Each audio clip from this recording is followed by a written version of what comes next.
Maritime tensions are running high in West Asia after an oil tanker managed by an Israeli billionaire was hit by a drone attack last week.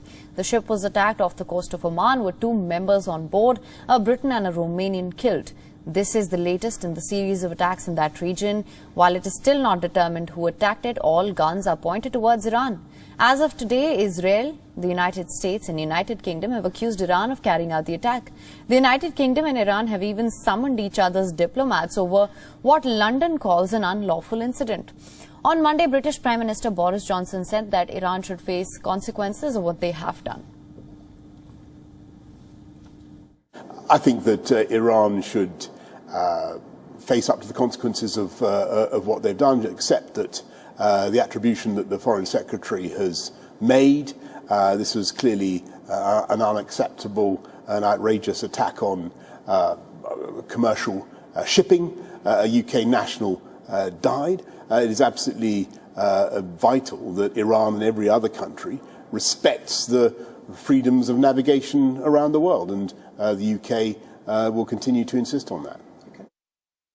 Now, Israel has aggressively called out Iran for attacking the oil tanker. Israel's Prime Minister Naftali Bennett said that there was evidence proving that Iran was behind the attack, warning that his country could send a message in retaliation. Speaking on the attack, Israel's Defense Minister Benny Gantz said that the world must act now against Iran as it stands in violation of international law and morality. Gantz even claimed that Iran was behind at least 5 attacks on international shipping in the last year.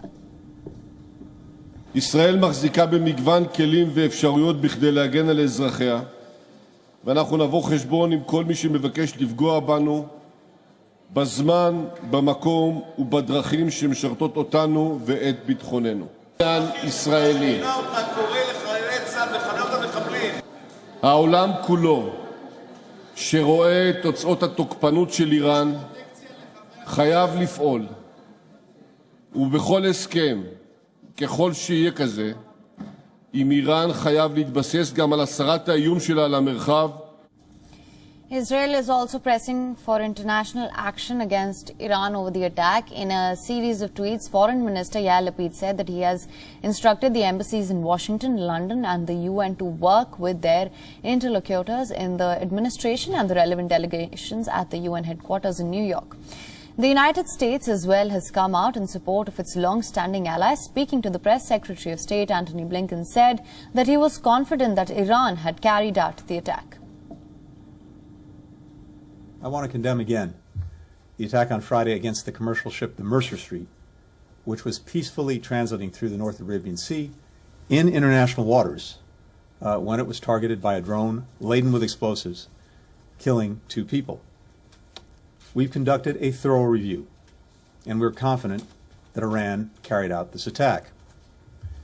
It follows a pattern of similar attacks by Iran, including past incidents with explosive drones. Iran has denied involvement in the incident. It has rather hit back against what it says are baseless accusations. And with the new hardliner government set to take over in 3 days, Tehran warned against any action over the attack. These distractions are nothing new. We see these distractions every once in a while, especially when good things are about to happen in the region. I have stated this once and I will repeat it. The regime occupying Jerusalem has brought with it insecurity, violence, terror and war wherever it has gone. And for this reason, those responsible are those who have brought this regime to the region. Maritime tensions not new to the Gulf of Oman. Israel and Iran have attacked each other's ships in the past, but the consequences have rarely been fatal.